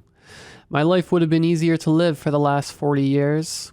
My retirement would have been a peaceful one, not one ravaged with this ceaseless terror in my mind and the unfathomable dread I suffer every night when I look up at the stars. It was my idea to ask the astronomers who'd found the bicycles what they were doing in the first place. They seemed unwilling to answer. We pushed them for further information. We did our jobs. We interrogated. No intelligence was worthless when 2 children were on the line. Eventually, they defected to their employer as they were under contract not to speak of their mission in Scotland, the government of the Soviet Union. It wasn't much of a shock, as the astronomers did possess heavily Eastern dialects, but a surprise, yes. My team didn't see any point in pursuing the astronomy team who'd found the bicycles, but I was allowed to do it independently. I got in touch with the source, expecting strong pushback or even silence, but the Soviets, I remember, were uncharacteristically cooperative. I told them about Isla and Lewis. I asked them what the team was doing there. Something in the back of my mind told me it was relevant, that it was worth pursuing. Perhaps I'd misinterpreted my own instincts. Perhaps my mind was merely focusing on this lead in an attempt to tell me to stay away, to never pull this thread. I wish I'd been more perceptive of the second notion back then. After much persuasion and the provision of an NDA, which I'd signed far too hastily, they did induct me into this operation. I had no idea then what they'd planned to do with me. Why they had so easily revealed such secrets to an outsider such as myself. I have suffered in their service for decades. I will no further. The Soviet mission, Sartsevo 81, was a top-secret deployment of a probe to investigate something they'd detected just beyond the cusp of the Earth's gravitational field. A small, anomalous blip of infrared radiation. They'd shown me the charts from images captured by Sartsevo. Astoundingly advanced technology for its time, with renders so clear, I remember them vividly. There on the shores of deep space, far up beyond the sky, was something of an orb, a sphere, malformed, torn, ominous. Further readings showed me a thin line of the same radiation, a pillar of sorts, winding its way down to Earth like a bolt of lightning, a mostly straight line with little to no fracture or variation, and at the bottom, the Soviets informed me, the baseline, the point on Earth where the pillar struck, was the Quiraing in the Isle of Skye. I remember feeling lightheaded, dry in the mouth. I remember asking them what they thought this anomaly was. They told me very matter-of-factly that it was an opening, a passage of sorts, which opened on Earth at the Quiraing, and carried up the real gate in the edge of space. A gate to what? I had asked like a damn fool, and they'd shown me what I can only describe as a transcript of sorts. I don't recall the specifics. It was, however, a script of verbal conversation, one they claimed they had with whoever was on the other end of the pillar. I'd asked them what language the conversation was in. They'd told me it was in Morse code, a notion I found more implausible than the proposition of a stellar gate somehow, but the files I was shown displayed messages that, had I believed to be true then, would have rendered me immobile with terror. Replace, order, revenge, sample, complete. These were some of the single-word responses they'd recorded from the pillar, auditory Morse signals coming from what they surmised to be the source, the gate above. There were more. It was a cipher, I'm certain. Perhaps they'd reached the same conclusion. The astronomers who'd found the bicycles were, in fact, returning to the location of the pillar to attempt further conversation. They'd found the pillar to be there no more, and instead, the last known remnants of Lewis and Isla McLeod. I remember going back to Scotland on a private flight that night, unable to sleep. I kept staring out over the clouds at the pitch-black void beyond, speckled and gleaming stars twisting into clusters, spirals and shapes in deadly silence. I could not convey what I had learned to my team. The NDA notwithstanding, I wasn't sure how to articulate it, or even if they'd believe me if I had found a way. All I could think to do was to visit, and so I did. Amid the investigation, amid following other leads that ended nowhere, I found myself returning again and again to the place where the two children had disappeared. There was no trace of anything else there. The ground itself spoke of nothing. No evidence to struggle, no alien symbols burned into the grass. I was lost. Until 4 days later, when I had received a call from the astronomy team informing me that the pillar had reappeared. Zartsvo, so close to the end of its mission, had detected the same anomaly yet again, in the same geosynchronous coordinates right above the Quirang. They asked me if I'd like to accompany them, for they were planning on making contact once more, and I could ask about the missing children to see if whoever, or whatever, was on the other end might have answers. I had never agreed to anything so swiftly. There was no visible pillar when we arrived. It appeared as it always had. Barren, empty, abandoned, jagged, and beautiful. But the team had strange devices beyond my expertise. Machines that beeped and whirred, and little lights that blinked. Small satellite dishes, coiled wires, microphones, headsets, antenna. It was an unfathomable cluster of equipment. They placed it all around a small spot, the exact spot where the bicycles were, as if in preparation for some cultish ritual. One of them put on a headset and approached the clearing. She stood a bit off from the center, which is where I was told the pillar was. It seemed unwise for them to touch it. She asked aloud, in English, for my benefit, whether anyone was there. Within seconds, one of the devices began beeping. They all shot excited looks at each other, muttering in Russian, gesturing at me to come over and look. I did. There, on the little screen under the dish, the box-shaped machine was detecting a message, translating from what they told me was Morse. Here. I had never been so terrified and excited in my life. I begged to speak with whoever it was. They offered me a headset. I'm not sure what it was for, but I questioned nothing in that moment. I put it on and stepped close to the center of the clearing, keeping my distance, just as the other person had, and I had spoken out loud in English as well. This conversation I remember all too well.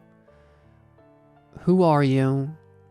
The message on the machine was read out to me by one of the others, so I wouldn't have to run back to see it. Us. I did not understand. Neither did they. I proceeded. What do you want? The response this time was more unnerving. All. I suppressed my creeping uneasiness, looking straight up at the cloudy sky, middle of the day. I asked the real question. Where are Lewis and Isla McLeod? I had not expected any answer that would satiate me. I waited. The machine was beeping, so a message was incoming, but it seemed to be much longer than the other one-word responses. When it came, they looked up at me shocked and motioned at me to come see for myself. There, on the screen, was a full sentence. Not a singular word. We are here. The other scientists had gone nearly berserk with excitement. 2 of them had hugged each other. Another implored me to continue making contact. I walked back to the clearing. I muttered and stuttered a lot. I asked a lot of broken questions like, "What do you mean?" and "I don't understand." But the final genuine question to which we got a real response was, "Are you in danger?" I didn't need any of them to tell me the eventual message. I read their faces. Their sullen, aghast faces. Yes. I had then asked, "Are you alone?" "No." "Who is with you?" This one took time to respond. "We have to go." I remember becoming suddenly gripped with panic. I could not let them vanish once more. I remember shouting, screaming at them to stay, to tell us how we could reach them. I remember saying, "Don't worry, Lewis, Isla, we're coming to find you, wherever you are." And I remember the only response and the last message we'd ever received from the anomaly. Don't. The pillar had promptly disappeared. I heard they'd extended the satellite program, but no such anomaly was detected since. The region was closed off to the public for some time, but after a while, the world simply proceeded as if nothing was out of the ordinary. The place was open to the public once more. After that, the Soviets had employed me as an independent contractor to keep me silent. They allowed me to retire only when my body was too weak for work. They told me that if any word of this were to reach the public, I would not see the light of another day. Even after the union collapsed, the department continued to send me new contracts. The discoveries of Sitesvo 81 and the Quirang anomaly were never published. The McLeod family never found any closure to their 2 beautiful children vanishing forever. I have never revisited the place, but recent events give me a reason to reconsider. Perhaps I'd made a mistake by not touching the pillar all those years ago. Someone who worked alongside me for the Soviets, somewhat a friend of mine, recently phoned me, informing me of another incident at the Quirang, 40 years after the last. A hiker had visited, leaving behind his backpack and some camping gear. The same spot, the same secrecy. No reports of it in the local news, but in today's digital age, that won't remain quiet anymore. I will make sure of it. My body at this age is frail. I am no longer able, but I am in the process of acquiring a plane ticket to Scotland. I remember the clearing. I will reach out and touch the pillar. I accept any and all consequences.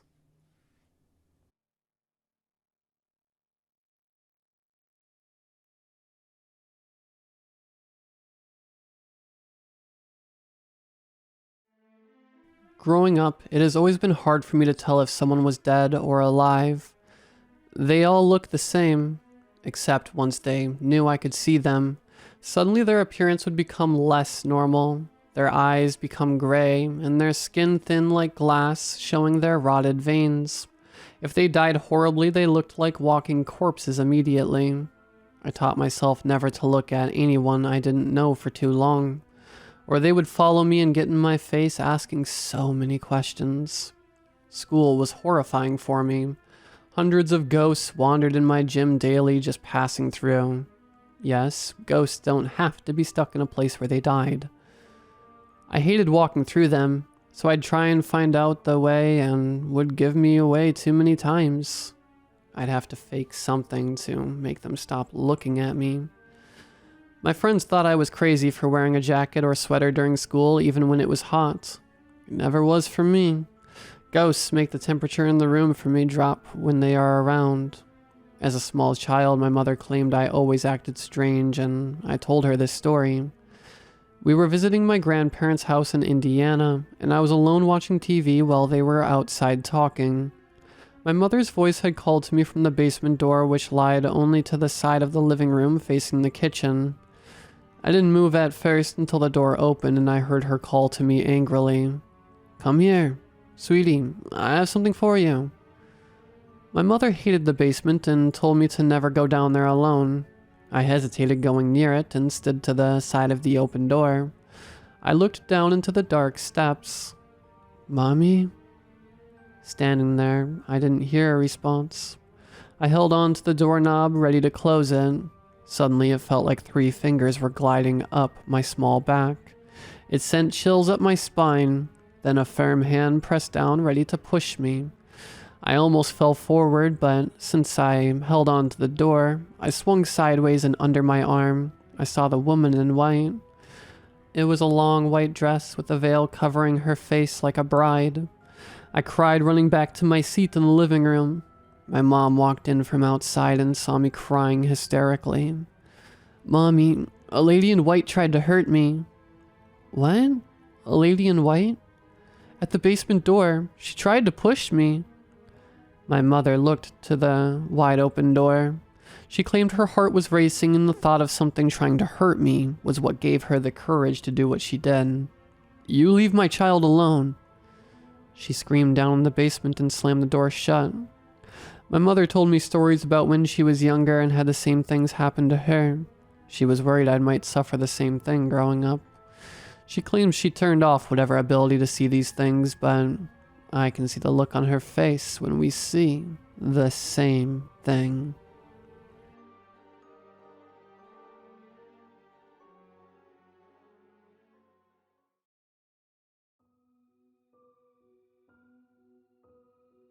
Writing a story is a grueling process.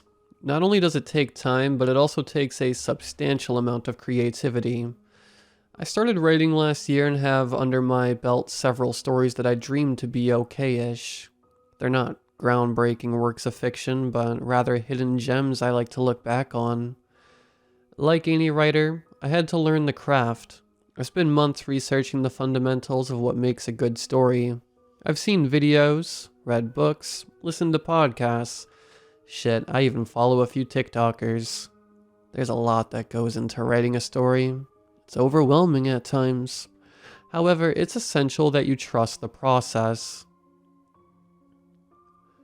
We can all agree that no matter what genre you're going to write, the protagonist of your story must win over the reader.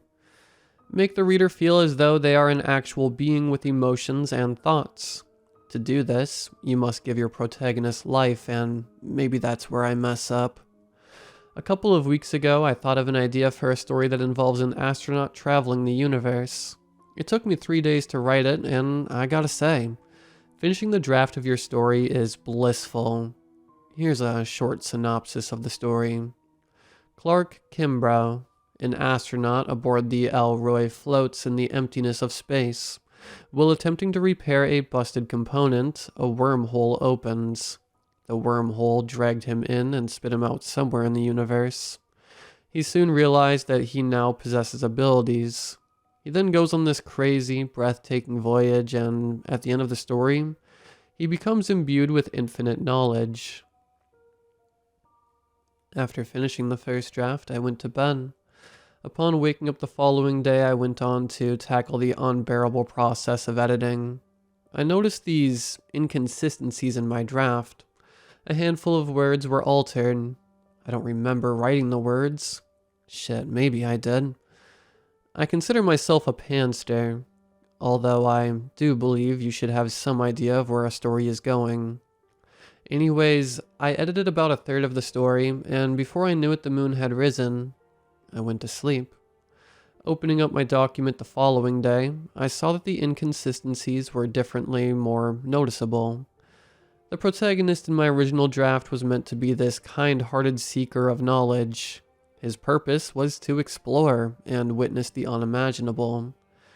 In this new, altered draft, he was somewhat the same, except there was an element missing, or perhaps added. At the beginning of the story, Clark is talking to himself. That is what I wrote. Space is an endless expansion, Attempting to comprehend it is downright impossible. But just imagine for a second the wonders. What lies further into the unknown and beyond infinity? Undiscovered solar systems, a sun bigger than UY Scooty. Who knows? Maybe there's life out there. The wonders of the unknown have always excited me.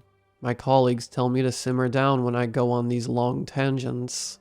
In fear that I might explode, I just want to know what's out there. Don't you? He was meant to be kind, with curiosity gleaming in his eyes. The altered draft displayed a different protagonist.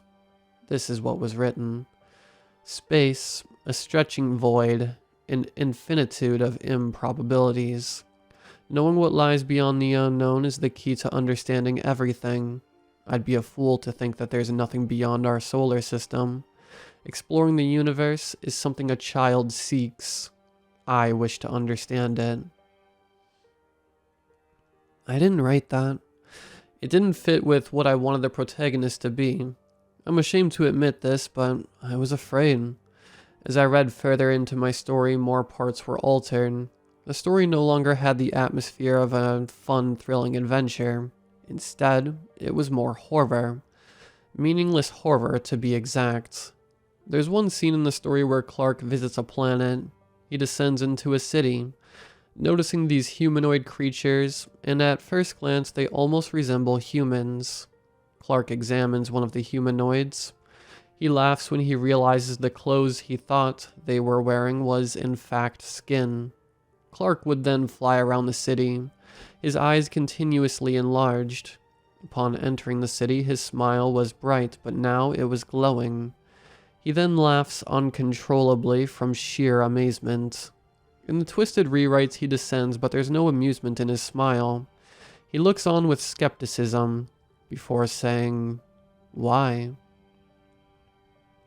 It then goes on to describe him looking off in the distance. White void. He then looks down at the city and destroys it. The rewrites describe in detail the monstrous actions he performs. I don't know what's going on, but I decided to delete the story. Opening up a new document, I began to write all over again. After a week, I finished the draft.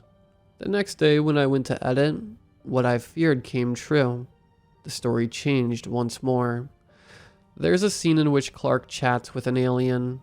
This is how the scene was originally meant to play out. "What are you?" said the alien. "I'm an explorer," Clark replies. "How did you come to be?" "I was pulled in by a wormhole. I'm not from around here. I don't know where my home is. Probably a billion light years away." "Are you a god?" Clark laughs, as a confused expression adorned the alien's face. "Even all the way out here, the concept of God is prevalent. I am no god, merely a seeker of the unknown. I tend to observe from a distance and try not to interact with any life forms I come by." "Then why are you communicating with me?" "To tell you the truth, I don't know." The response stuns the alien, causing him to think for a moment before replying. "Are you in need of assistance?" Clark laughs, extending his hand out towards the alien. "I don't see why not." In the rewrites, Clark straight up kills the alien, then dissects him. Reading further into the story, I came upon a scene I don't understand. Something's off. It's hard to explain, but I feel this disconnect. I keep having these glimpses of an altered universe like my own. Except I do things differently. Does this have to do with what I glimpsed? The white void. I see it from time to time. It hides from me. But if I concentrate hard enough, I can make out a white void filled with black lines. Some of the black lines stretch further than others, with spaces in between them. There's a flashing line positioned towards the end of the last black line. However, at times it traverses anywhere on the white void. I don't understand what the function of the white void is, but if I concentrate harder than I've done previously, the black lines almost resemble words. White void, black lines. I was more confused than ever, but I read on. Clark goes on this rampage, butchering anything and everything he comes by. The story was distasteful, and thankfully I was near the end. Clark was talking to himself. I've been able to enter the white void freely, and for the past months I've been attempting to decipher what the black line means. What I've learned is baffling. The white void is merely a blank canvas. It waits for a command, one that it must obey. I theorized the white void was endless, but I was wrong. Something faces the white void. Looking closely, I can make out pixels, and beyond those pixels, something stares back at me. An unknown figure. I attempted to introduce myself to the figure. No response. I move closer to the pixels, reaching out towards the figure. I'm met with an unseeable force that prevents me from advancing. Pushing with all my might, I can almost touch. A pair of hands reach out towards me. I screamed, falling off my chair and leaving a dent on my floor. Looking back at the monitor, I was awestruck. Suddenly the hands were pulled back. That was the ending. Or so I thought. Words started to appear on the screen. I almost had you. I unplugged my computer. Shit, I unplugged everything. My monitors, the Wi-Fi, even my mouse and keyboard. The story was meant to be a fun read with some elements of horror, but something altered it. I'm not planning on writing anymore, because a couple of hours ago my computer turned on while I was asleep. It exploded. I'm alright, just a bit spooked. I have 3 monitors, with my middle one being the main one I use when I'm writing. The monitors displayed those blue, white, and purple lines. However, on the main one, the lines disappeared and revealed the ending. I thought I was exploring the universe, but it turns out I was exploring a fictional one. I was merely a character in someone's half-baked narrative. I do believe that I can escape this prison, however. There is only one thought rattling inside my head. What if there's another white void beyond theirs? I don't think I'm ever going to write another story. To those of you who are, please keep a close eye on your protagonist. Sometimes they have a mind of their own.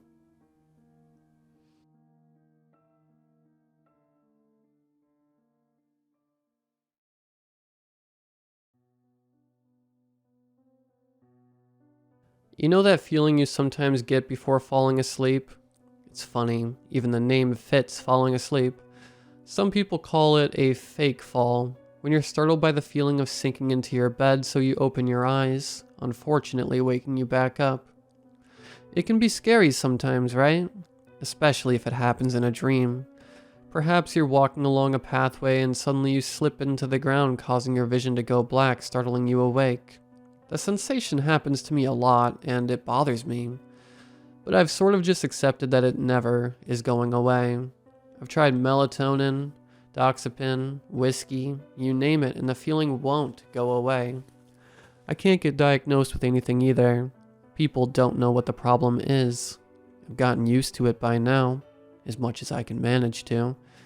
When the falling sensation happened to me for the 3rd night in a row this time, I had barely gotten any sleep those past few days. I'd had enough. I wanted to find out the problem. I decided to try a few different strategies, which were completely random, but I hoped they would help me figure out something. I set up a camera, fairy lights, and a timer to see how long I was asleep for before the familiar sensation woke me up. I had no idea what I was doing. I wondered if there was something I did at night that could possibly cause the vertigo, or if the lighting was the problem because it was so dark when it happened.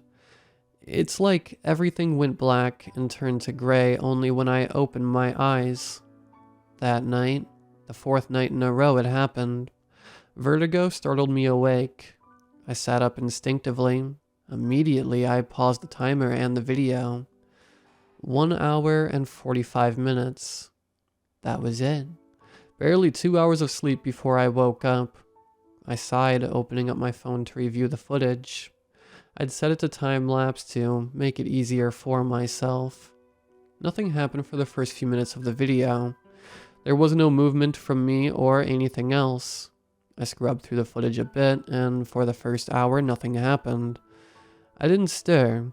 I slept like a rock, which was surprising because I assumed I was a light sleeper. Apparently not.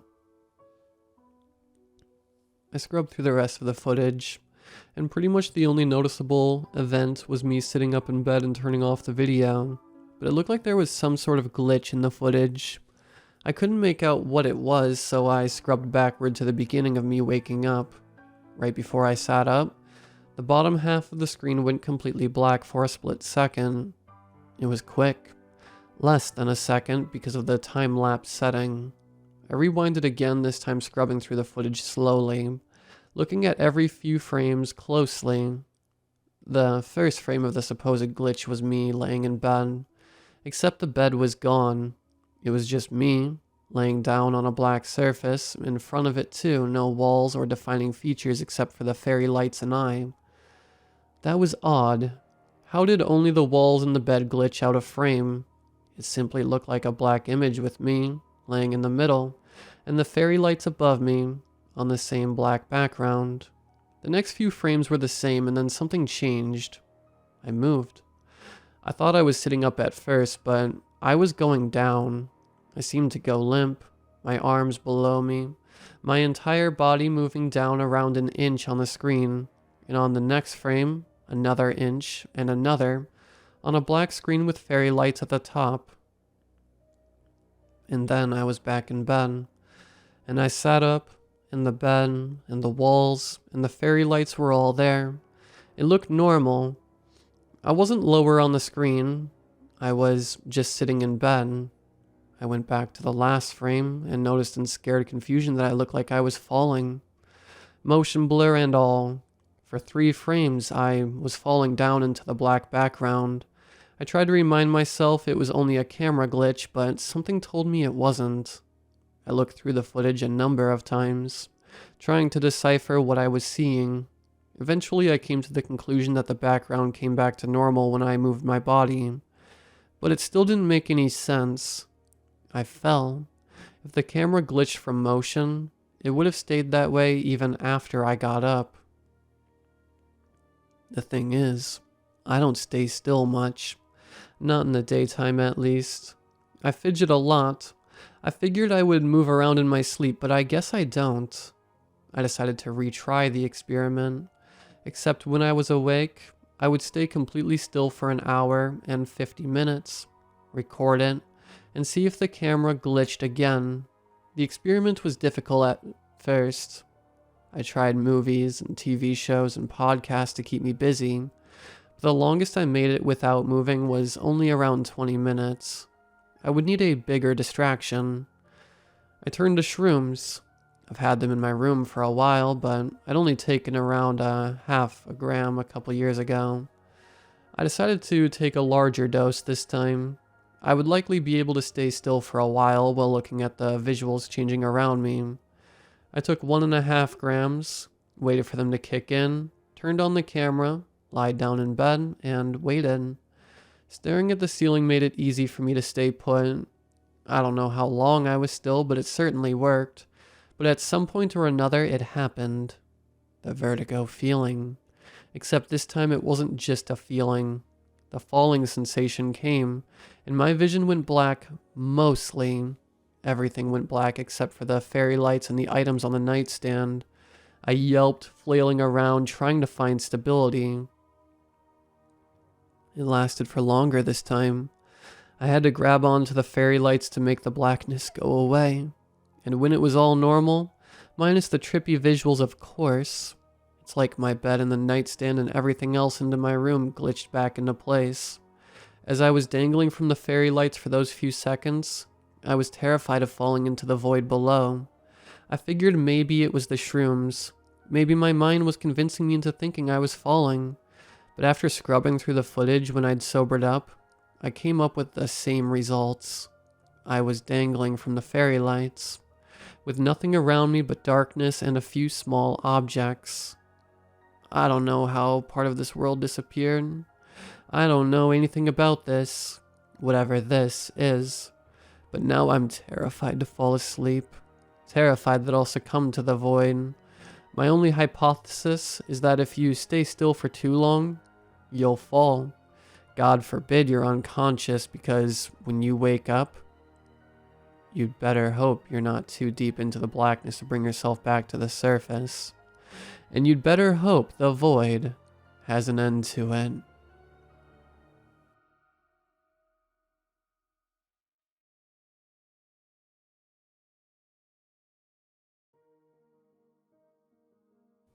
I grew up in a cold and dark place. Mornings were foggy and twilight was short. Darkness swept quickly over the hills and quickly sank its enveloping blackness deep down into the valleys. This left little room for much activities during the day, as nobody wanted to be out at night. The night was a thing that could bite. It could draw out your deepest fears and make them realities. Shadows loomed from every tree, and the dead vines that draped over the scraggly branches looked like a hangman's noose when seen in the pale light of the moon. Many people had wished those vines were in fact nooses, but few had the courage to try them. One dark evening I was cooking dinner. A basic stew which wouldn't take long and would heat me up. I had always been cold, but lately, this coldness had a feeling that I was stuck in something cold and wet. I could not get warm, no matter what. As I seated myself down with my stew, I opened the newspaper. I flipped through the pages, searching for something interesting. Nobody of interest had died lately, and so the obituary section, which previously had been of humor, was completely uninteresting. However, the missing persons section was not. As I scanned this section, one article caught my attention in the same manner that getting shot would. Instant and unshakable. It was my life's necessity to read it. The article read, "Missing woman around 22 years of age. Last seen in the neighborhood of Leicester Hill." This was odd, as I lived in that neighborhood. Also in the article was an advertisement asking for search party volunteers. I thought it would be interesting, so I decided to join the next day. Morning came and it was no less drearier than the last. I readied myself, however. It was as if I was in a dream. Everything seemed faded and distant. I kept cleaning my glasses, thinking it was my vision, but that did not help. Eventually I gave up and seated myself in my car to drive to the meeting point for the search party. I would have walked, but my knee was a bit sore and, as of late, had a tendency to lock up. My plan to drive was going smoothly until my car would not start. Inwardly I groaned, as I had just paid off my lease and had bought the thing. I thought it was just my luck, so I decided to ride my bike, knowing that old mechanics would work better than new electronics in this situation. I met with a strange reception once I got to the meeting point. Nobody acknowledged my presence. I thought this was odd because I was fairly well known in the community. My family, before they had left, had been affluent and had done a lot of good for the people. So I, with a wounded ego and a sense of ingratitude, marched off into the woods to try to find some clues. However, I did not get very far. 15 minutes after I had ventured off into the woods, I heard a scream. This startled me as the scream was of absolute terror and complete fright. I ran towards it. However, once I got to the crowd that had amassed, I was unable to stop my forward movements. My knee locked up and I slipped into the mud. Unable to move and unable to think. Everything became still. The mud was cold. It was quiet. Far off in the distance, muffled voices were chattering. I heard the sound of a police radio chirping. An ambulance was approaching the edge of the woods. Even with the mud in my ears, I was able to hear it. My senses came back to me with some slight bit of clarity. The voices were remarking, "She's been here a while. Pity, such a promising girl." I couldn't fathom what they were talking about. All I knew was the cold mud. Things grew more quiet. I heard a zipper come undone. The last thing I saw before they lifted up my body was my imprint in the mud next to the noose that hung me. Now I was at rest. Warmth would never come again. I had been in that mud a long time after all. However, my spirit, longing for the warmth I had missed throughout life, had tried to get one last chance claiming some. This was before I drifted back to the earth from which my body was made and from where it will now return.